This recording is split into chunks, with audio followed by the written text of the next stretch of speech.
welcome to another episode of Stupid Ideas from Bad Creative. This episode is about the Nexus, and we are burying the Nexus in this stupid idea. And I'm joined by the person who knows nothing about wrestling, Sid. Hello. How we going? Yeah. So, let's see how much you know about the wrestling. Do you know who Darren Young is? Not a clue. You'll find out. What about Michael Tarver? No. You'll find out. What about Skip Sheffield? Don't know that one. You'll find out. Wade Barrett? Nope. Heath Slater? No. Justin Gabriel? Nah. Daniel Bryan? No. No. David Otunga? Heard that name. But no. Yeah. Well, you'll find out who all of them are because they're all part of the Nexus. Okay. What about John Cena? Obviously. He's a part of this as well. Oh, cool. Zack Ryder? No. No. Kane? Obviously. Yeah. Undertaker? Yes. The Rock? Good. Batista? Always. What about Jose Lothario? Who the what? Yeah. So, this episode, obviously, burying the Nexus. Do you know what I mean by the term burying? We have graveyard matches, and we have buried alive matches, but I'm getting the feeling this is not what we're talking about here. Yeah, no, it's not. So when you bury someone, it's usually you make them just dog shit. Like, essentially, you take something that could be top tier, you bury it. That's now. Yeah. So when you bury something or someone, you made them lose all credibility, essentially. Gotcha. Yeah. So yeah, this episode is about WWE taking a group of up and coming superstars, saying Cena wins lol, which is a thing that Cena does, and devaluing everyone in the group to benefit nobody, not even John Cena. Right. Like, beating the Nexus, or burying them, because he does beat them, doesn't even make Cena look any better. Because he's already... Yeah. He can't get any better. Yeah. Especially not back in 2010. When he was the peak of everything. Oh yeah, John Cena back in 2010 was WWE. Yeah. You say WWE, You saw his face. John Cena. That was it.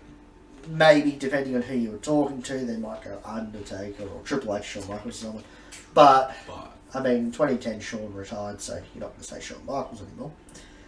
But yeah, it was John Cena to pretty much everyone. Also, Cena wins lol. Here's a catchphrase that everybody's given John Cena. He doesn't use it, but we use it to talk about John Cena because he wins. Yeah. That's the joke. John Cena wins. Doesn't matter who should win. No. John Cena wins. Yeah. If John Cena's in the match, John Cena wins. Like on the TV up there. Even though actually he doesn't win all the time. But it just seems like he wins all the time. You know? Right. Sure, he loses his belt a few times, but then he wins it back. Good, yeah. Yeah, so John Cena wins the belt, loses the belt, wins the belt back. Cena wins. If he's having a feud, he might lose one match, but he'll win, and he'll win the feud. He wins. Lol. So, what is the Nexus? You're telling me? Yep. You don't want to have a guess? I'm guessing a group of wrestlers? Is it sort of... Are we... It's a faction. It's a faction? Yeah. Yeah, okay. So, it's a faction of stars who were all a part of the first season of NXT, which NXT used to be a game show. Okay. Where you would have rookies and pros. Pros were stars that were on the main roster. And they would have a rookie who they would train, sort of. And they would just be made to do random things, sometimes. You know them big stick things where you're on the pedestal sort of thing? Yeah. And you've got to knock them off. They did that at one point. They have obstacle courses. It's a game show. It's a game show, yeah. Yeah. And then usually they'll have one or two matches on the thing as well. Usually it's rookie versus rookie. Sometimes it's rookie versus pro. Occasionally it's pro versus pro, but That doesn't normally happen. So, this was also before NXT was a developmental system, which that is what NXT is now. Okay, they use it to bring in new people and... Yeah, they develop them. Yeah. They sort of get them TV ready before they move on to Raw and SmackDown. Sweet. So the first season of NXT The Game Show took place in 2010. It was won by the Nexus leader, Wade Barrett. Okay. Not Daniel Bryan. You know, the biggest star out of all them. And the original incarnation of the Nexus lasted one night, which was their debut. That we'll get to. That's not a good thing, ever. No. So, the Nexus was originally Wade Barrett, David Otunga, Heath Slater, Justin Gabriel, Skip Sheffield, who went on to be Ryback, Darren Young, Michael Tarver, and Daniel Bryan. Daniel Bryan was removed from the group after being fired due to WWE telling the Nexus, go and do whatever you want, wreck all the shit, because we're getting new cameras and all that sort of shit. But everything was just getting upgraded, so they just said, go and wreck everything. Crash the place. Yeah, we don't give a shit.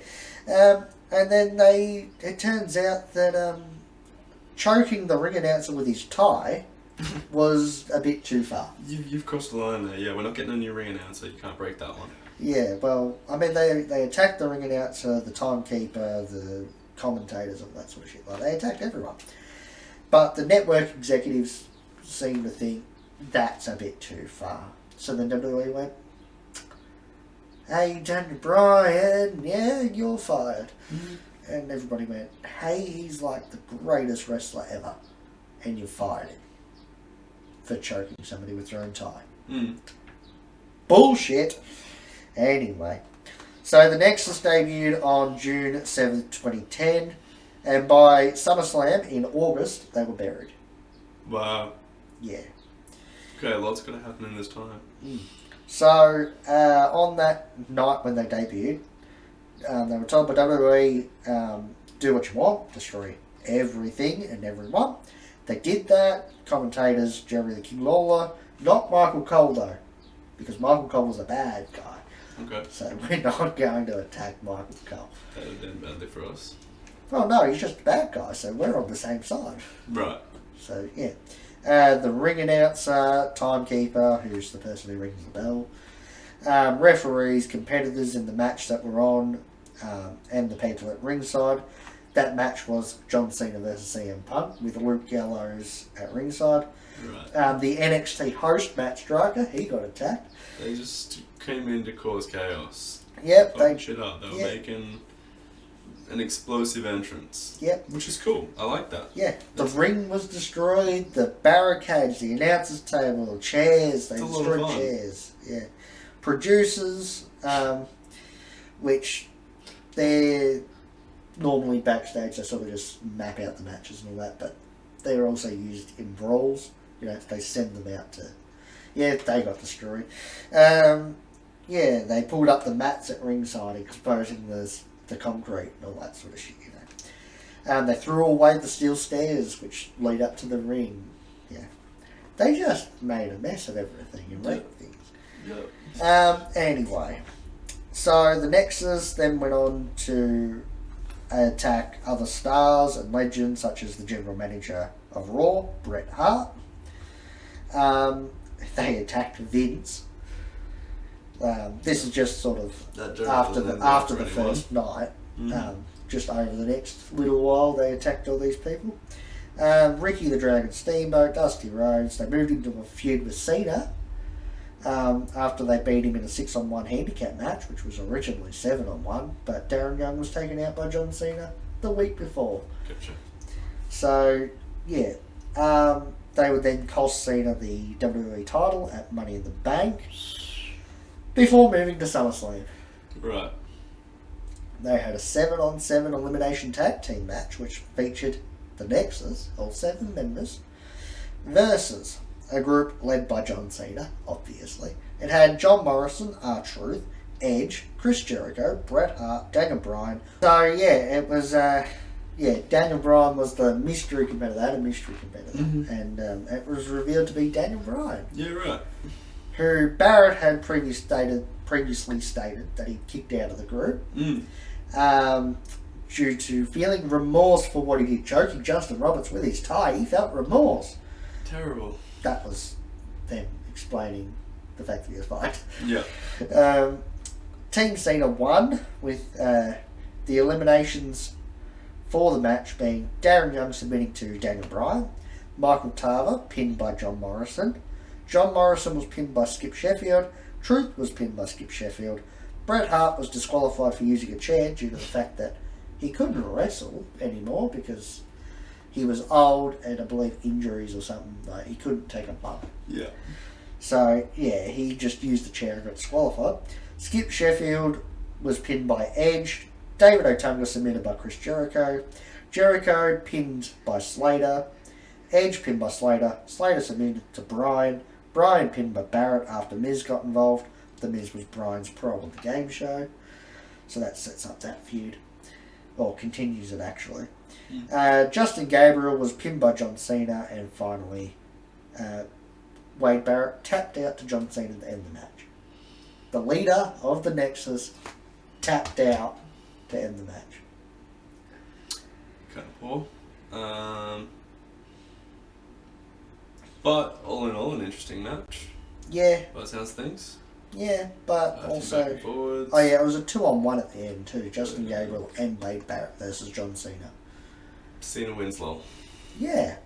So, yeah, not only did everyone in the Nexus lose, but the leader lost the entire match by giving up. Yeah. John Cena has a catchphrase, never give up. Wade Barrett gave up and lost.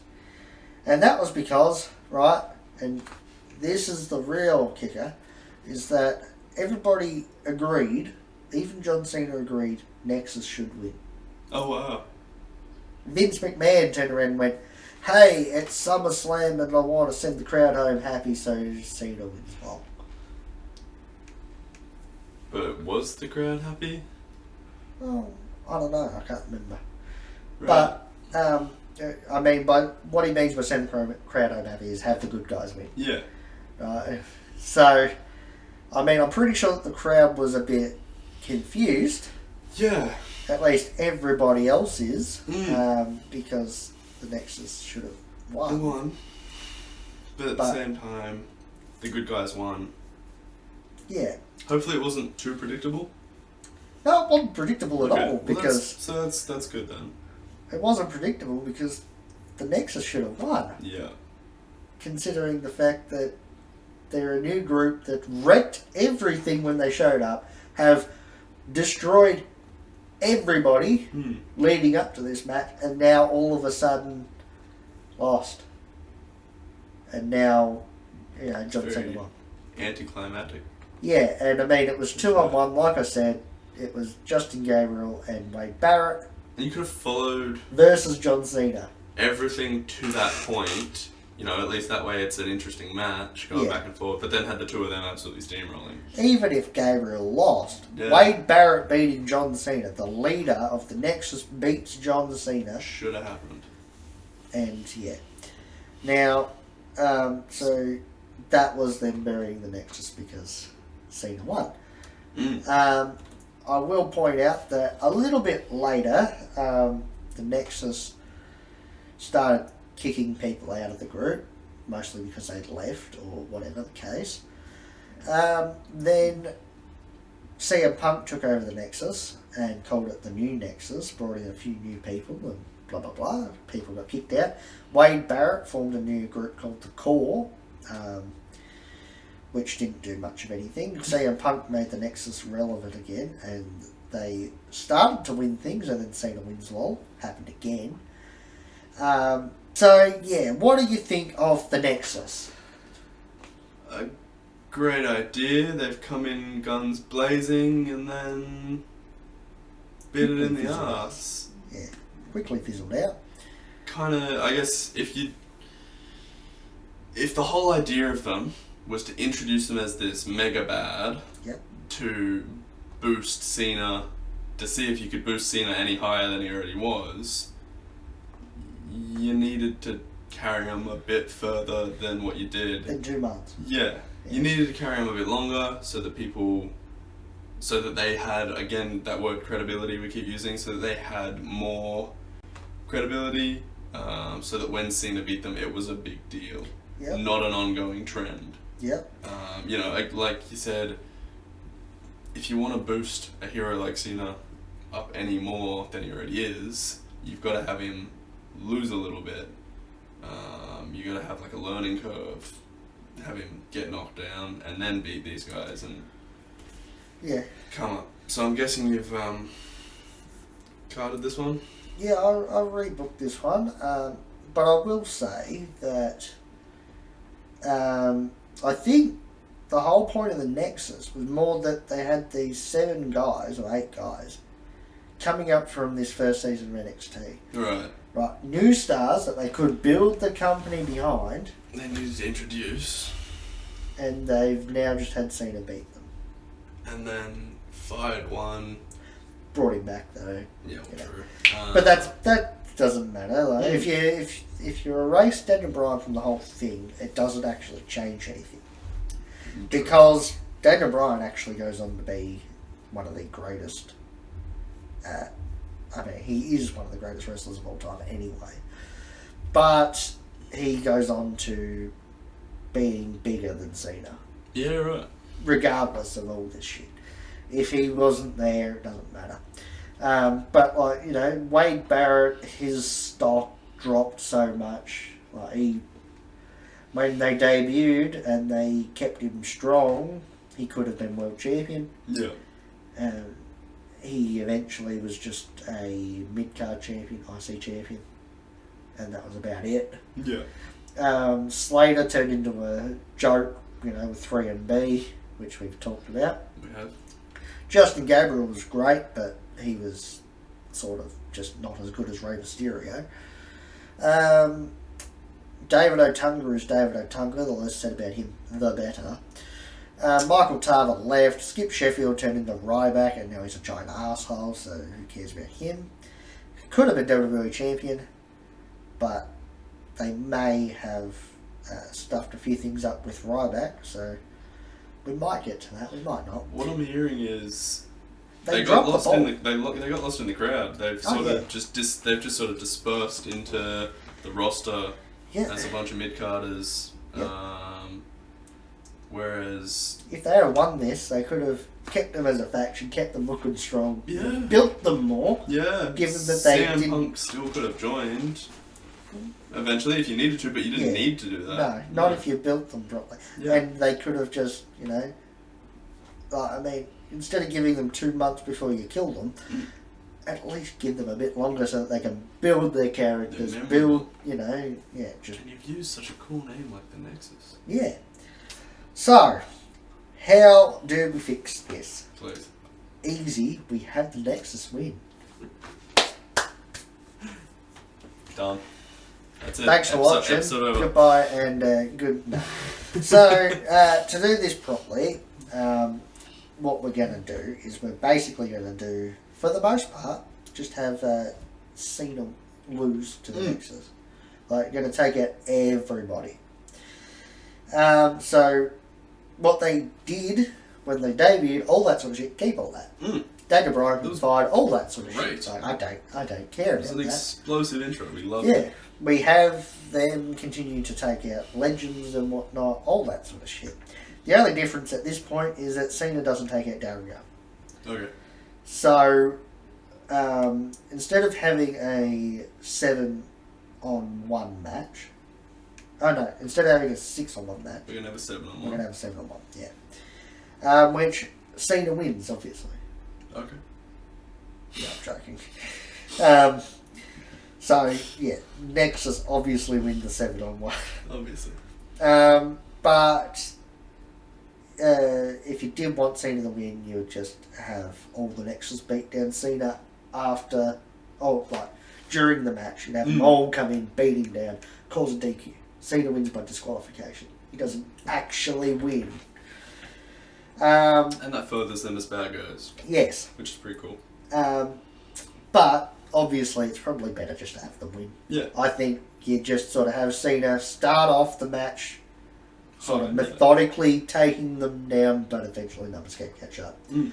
You know, you only give them 10 minutes or something, just so that it's sort of, it's a quick sort of match. Like, you know, he starts off by taking them out, and then you just have the numbers game catch up really quickly, and you have them decimating. So, yeah, then we get to the SummerSlam match, which we don't have the other team win, we have the Nexus win. But we replace Bret Hart with somebody who can work, because Bret can't anymore due to injuries and whatnot. Yeah. So his chair DQ was kind of just... Yeah. Why was he there? Yeah, his whole chair DQ was pretty much, they've beaten Bret Hart down, and it's Bret Hart, so it's going to make the crowd pop. So, okay. You know, but he can't work anymore. So we're going to replace him. We're going to replace him with CM Punk. Okay. Because, I mean, he was in that opening match when they showed up. So yeah, and instead of having Daniel Bryan take Carly's spot, due to Carly being attacked by the Nexus, we put Luke Gallows in there. Because he was also a part of that match when they showed up. Right. So, yeah, that works. Next up, I'd have the Nexus win by pitching a shutout, so none of their members get eliminated in this match. Gotcha. Then we keep pushing them as a dominant faction. We can have some individual members picking up belts. Yep.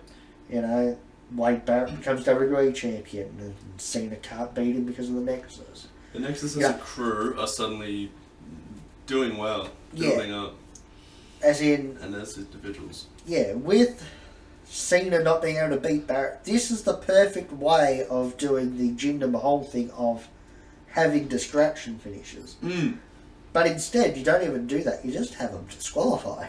Yeah. You have the Nexus just attack Cena, right? You know, build that feud. Yeah, the difference between doing it with Jinder and the Nexus is that Jinder had the Singh brothers, who sure they could have done that, but it doesn't build. It doesn't build Jinder anymore. He's still just a joke. Yeah. The Nexus, we've made them look like a credible threat. So now they're just, you know, they don't give a shit. We've already established that. So having them disqualify Wade to keep the belt on him, but have it look like they're not doing it just to keep the belt on him. They're doing it just to beat up John Cena. Yeah, because they have a feud with Cena. Yeah. So yeah, and I'd even go as far as having, like, at the Royal Rumble in January, Daniel Bryan wins the Rumble. Okay. Like, he hasn't returned because we didn't put him in that SummerSlam match. So you just keep him off TV, you rehire him, whatever. Keep him off TV until January, and then have him win the Rumble, because that's going to be a big, big deal. Yeah. Big upset. Yeah. Shocker. Yeah. And have Barrett retain the title against Cena inside Elimination Chamber. We can have, obviously, Wade Barrett has to be in it, because it's Barrett. Do you know what the Elimination Chamber is? No. It's a big, big steel structure, made pretty much of chain link fence. Okay. You know, massive, goes all the way around. It sits over the top of the ring. There's 4 pods in the corners. Mm-hmm. There's an outside bit, so when you get out of it's level with the ring, so you just sort of step out onto steel grates around the outside. You've got 4 pods, which people stand in every 4 or 5 minutes. Somebody will be released from that. You have 2 people start the match. And it goes until everybody's released, and then whoever wins the match wins the match. It's elimination. Yeah, gotcha. It's an elimination brawl, but it's... Yeah, that's why it's called Elimination Chamber. Yeah. Because it's a chamber, and they eliminate people. So yeah, at the chamber we have Cena in it, obviously. Obviously Wade Barrett has to be in it if he's champion. Sheamus, Punk, Orton, and Edge. That's a big match. That is. It's a big match. And you would have Wade win. Okay. to keep the belt on him. At WrestleMania 27, have Bryan take the belt off of Barrett because that's Daniel Bryan. You've kept Barrett looking strong, like he won that chamber match. Yeah, he's obviously got the... If you wanted to, you could have the Nexus interfere in that. Like, you can also do other things, you know, you could have Slater and Gabriel win the tag belts, you know, all that sort of shit. And you just run them however you want. Keep them on them for a bit, but then you can take it off them. But yeah, you have Bryan beat Barrett to retain, to win the championship. Holy shit, Daniel Bryan's become the WWE champion. All of a sudden, The Miz cashes in his Money in the Bank and wins the belt. Right. At WrestleMania. Okay.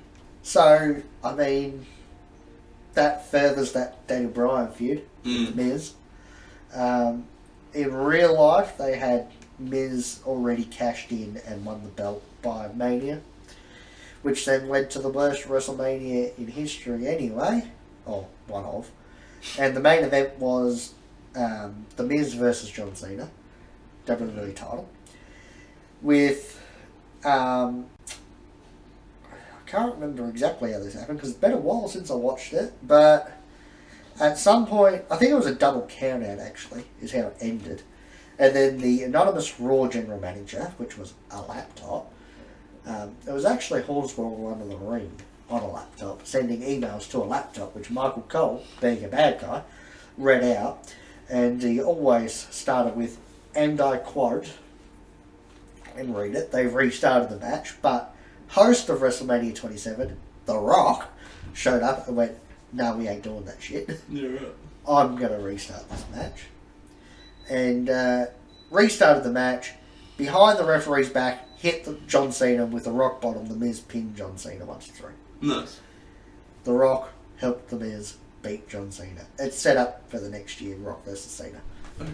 And then that was marketed as once in a lifetime. Mm. They then did it the next year at WrestleMania. Again. This time with the WWE title. Once in a lifetime is now twice in a lifetime. Yeah. So, yeah. They seem to do that a lot. I'm not even surprised. Yeah. So, yeah.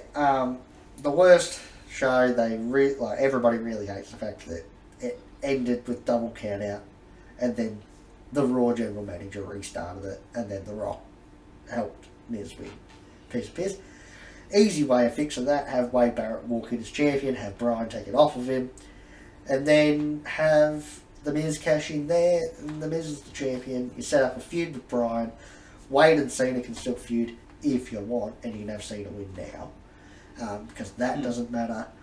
He's no longer the champion, and I mean, you can give Cena a match against literally anybody else on the roster. And you can just have The Rock attack him there if you wanted to. You can have whatever. I mean, you could even arguably do Rock versus Cena here instead of next year, because you just announced The Rock as the host. You'd have Cena do something, you know, whatever. And yeah, I mean, I think that just works better. I mean, maybe we can take Michael Cole versus Jerry the King Lawler off the card, so that we don't have to see that. That would make the show better. But my point is that we're making the show better. So... Point is, we haven't completely lost the Nexus and some of these valuable characters from the Nexus in just the general roster. We haven't... Yeah, they've just faded into the background. Yeah. We've built them up to something, and then we've used them for something. Yeah. Instead of building them up for something and then tossing them. Yeah. So what because I didn't read onto my script. So The Miz cashes in his Money in the Bank to beat Bryan after the Nexus attacks him and leaves him for dead. So that also works, because he's beaten Barrett. You know, you just have them have a proper normal match.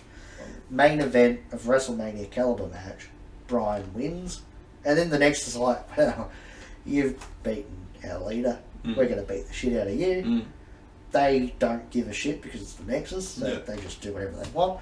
They leave, and then Miz comes out, cashes in. Everything works. Then you can have Cena and Bryan, along with whoever else, going up against the Nexus. You can have Bryan going after Miz, which I've already said. After we've built up the Nexus like this, we still need to have Cena. Yeah. I've got here that Barrett wins the Money in the Bank this year. At SummerSlam, have Bryan beat The Miz for the title, only once again to be attacked by the Nexus. And then Wade cashes in on him. So Bryan's first 2 WWE title wins end straight away with the Nexus attack and a cash in. He's trying hard, but he's just not. It's a struggle. Yeah, and then you can have that. That then also ends the feud with The Miz for Bryan, because he's beaten The Miz for the belt.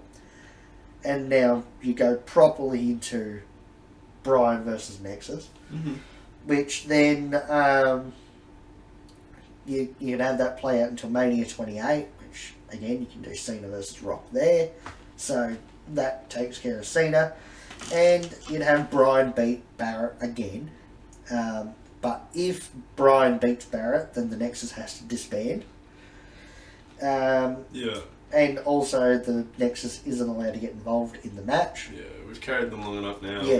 We can lose them. Yeah, like they've been around for about 2 years. Yeah. A year and a half, roughly. Yeah. All this time, you're going to have Slater and Gabriel get the titles early on. You have them hold them until Mania 28, maybe. Like a real long reign. Obviously due to interference and whatnot as well, but yeah. You can have somebody else pick up the IC or the US titles, or both. Keep them in the group for a while. And if a member gets beaten, then the whole group attacks whoever beat them, sort of thing. Like, you have them be a group, a cohesion. The Nexus have really taken over the WWE. Yeah. And by keeping them around for a year and a half or whatever, doing the same thing, it's like, well, shit. And then having them be banned from ringside so that if they get involved, they get disqualified anyway. So then Barrett loses.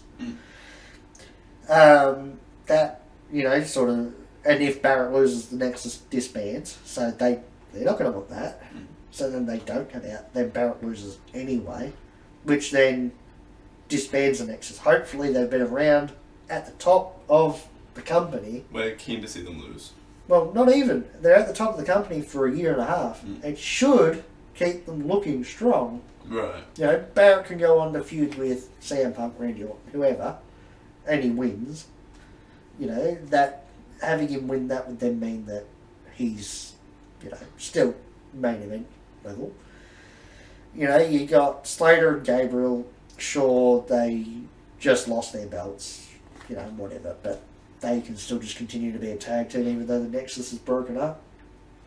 And other people, hopefully you're booking them all stronger so they can just slot in wherever they need to slot in. Maybe even at this point the core can be made by Wade Barrett because he made the core anyway, so yeah. And it could be a good thing to then do the new Nexus. Have CM Punk start it up again with new people. And just call themselves the new Nexus, Yeah. Like, the night after WrestleMania, you have, maybe you have guys that joined the new Nexus originally. You can have them attack other people, and some new people, like Husky Harris and all that. They come in to attack new people, and then you're there going like, what the hell? And CM Punk reveals himself, this is the new Nexus. Yeah. The Nexus had to disband, this is the new Nexus again. Yeah. And then you start them all over again. Provided people aren't sick of the idea by then. But yeah. The amount of fun it was. Yeah, hopefully it's been a good story, and this is just a continuation of that story. That's it. Like, this group broke up, and now all of a sudden it's back. But under new management, and that's a good way of turning Wade Barrett face, because then all of a sudden, hey, that's my shit. Yeah. And they just attack him, and so then maybe you keep that going until SummerSlam or Survivor Series or whatever, and then you have them disband because CM Punk doesn't like them losing, sort of thing. Yeah. So CM Punk, every time somebody loses, he attacks them, or the group attacks them instead of attacking whoever beat them. They attack that person. Yeah, they're self-destructive. Yeah. So then, as it goes on, they sort of lose members, and eventually it just fizzles out because you know, you have the last couple of people go, well, actually, you're the problem, attack him. And, CM Punk, yeah, and then... Yeah, and that goes on to do whatever. Like, it would work, and I think that, yeah, it would be fun. It's sort of the Nexus, but completely backwards. Mm. Like, everything they do is the same, but backwards. So, yeah, that is how I would have done the Nexus. Yeah. Yeah. What do you reckon of that? There are things I like, and there's things I maybe question. I definitely agree with the fact that you built them up to so much with their explosive entrance, destroying everything. It was a shame to then not do anything with them. It was bullshit. So by keeping them on the way you did, having them beat Cena, I'm sort of... The only thing I feel like I'm missing is, you know, after them beating Cena and going on to win a bunch of stuff, collect some belts, to then have Cena come back and beat them, I feel like I'm sort of missing that. Yep. But otherwise... And I like the way that you then managed to still get to all the stuff that came afterwards, to still get to your Cena versus Rock, which there's no way in hell that's not happening. Yeah. There's no universe in which that doesn't happen. Yeah. Because awesome. But yeah, no, but then I also like the way that you eventually were like, right, this does have to end at some point. Yeah. They did need to pull apart eventually, which was good. Yeah. And then, like you said, after that, it's too... You've already gone too far to sort of be able to accurately say what would happen next. You know, if CM Punk did a new Nexus, that could be great. It could also be shit. But it could also be like, fuck, we've had this Nexus for 2 years. Yeah. Do we need a new Nexus? But you can't really predict that because you're so far into a prediction now, sort of thing. You know what I mean? Yeah, it's so far into fantasy that there's no reality to base it off. Base off whether that'd work or not. Yeah. But you're absolutely right. Yeah. You had to do something with them. Yeah. And see, the thing with John, like not coming back to have John actually beat them, was more about pushing Brian. Yeah, okay. Because and I did see you did that. Given that he was a part of the original Nexus, and you have Barrett obviously say about, you know, I kicked him out of the group because he was remorseful, blah, blah, blah. You know, with him being, obviously I can look back and say how great Brian wound up being. Yeah. And I mean, we're varying away from what he actually did, which caused the Yes Movement, which was a big thing, which I'm sure we'll get to at some point. But yeah, like it's... If you push him this way, he sort of becomes the big name that he eventually became in 2014, but you're doing it earlier. Okay. But yeah, like, he was a part of the new Nexus, which was meant to be all about these young guys coming in, wrecking shit, build the company behind them. So by focusing on him, yeah. Yeah, he was the last part of that original group that I couldn't really do anything with. Yeah, gotcha. Given that he wasn't a part of the group anymore. Yeah. You know, so I needed to bring him back in somewhere. And given how important he is in general, you need him in there somewhere. Because really what happened with Brian was they did the SummerSlam match where he came back, and shortly after that I'm pretty sure he won the US Championship.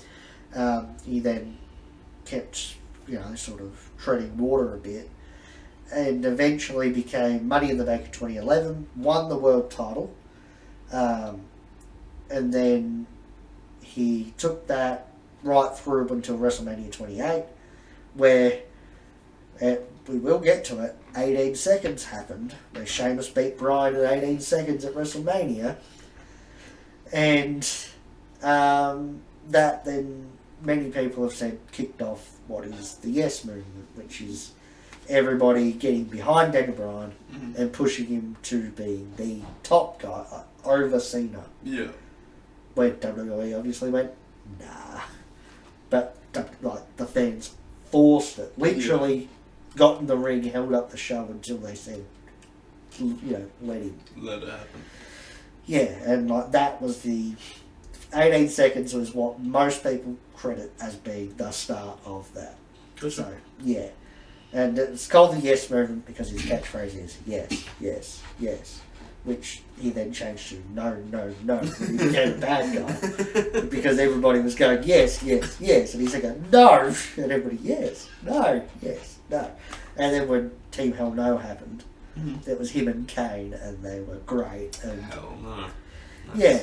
Nice. And so Smooth. he was still saying no, but whenever Kane wanted him to do something, yes, no, yes, no. And so it was an argument sort of point. But yeah, and like Daniel Bryan is very funny. He's a comedic wrestler, but in a subtle way. Okay.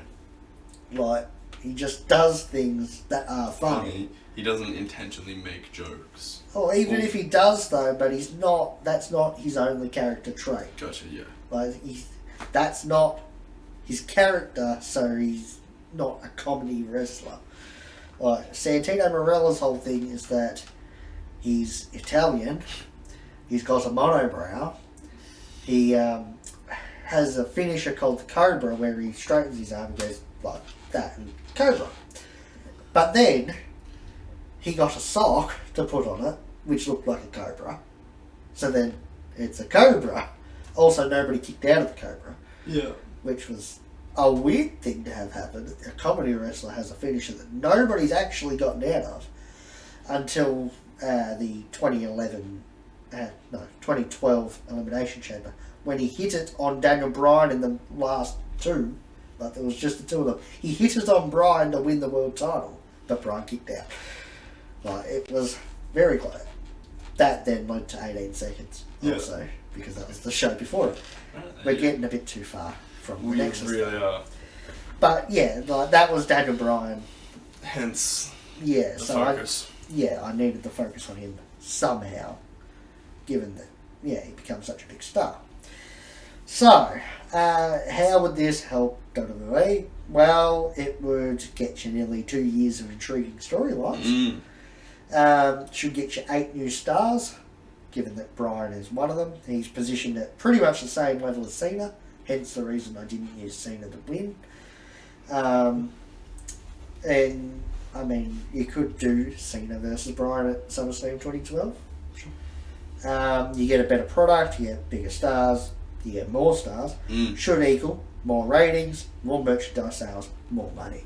Because I think this is going to be a thing that pops up in pretty much every one of these, is that it equals more money. Yeah. So WWE cares about the bottom line, so it's got to equal more money. It doesn't matter if it equals more fans. Anything we're trying to convince them that they should have done has got to equal more money. Yeah. Doesn't matter if the fans would have liked it better if it doesn't make them more money. Yeah.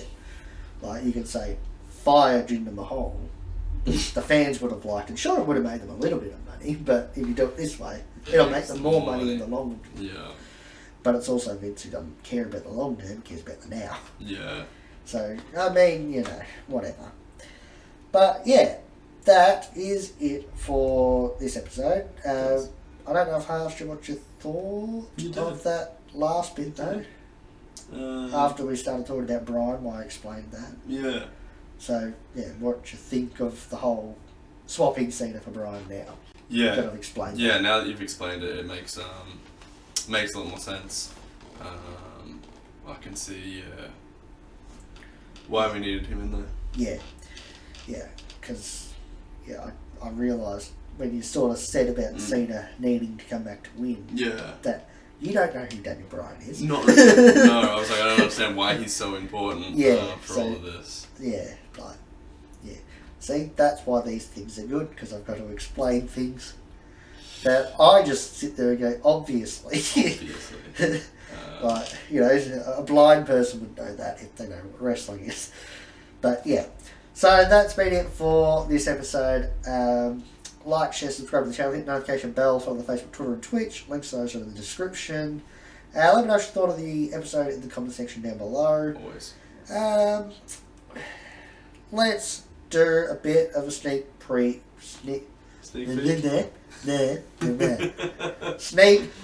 into what the next episode will be. Yeah. Which is Shawn Michaels coming out of retirement for the Saudi Arabia match in 2018. Okay. Yeah, it's going to be interesting. But yeah, other than that, thanks for watching. Goodbye, and Sid say something. Catch you later. Yeah, goodbye and good night.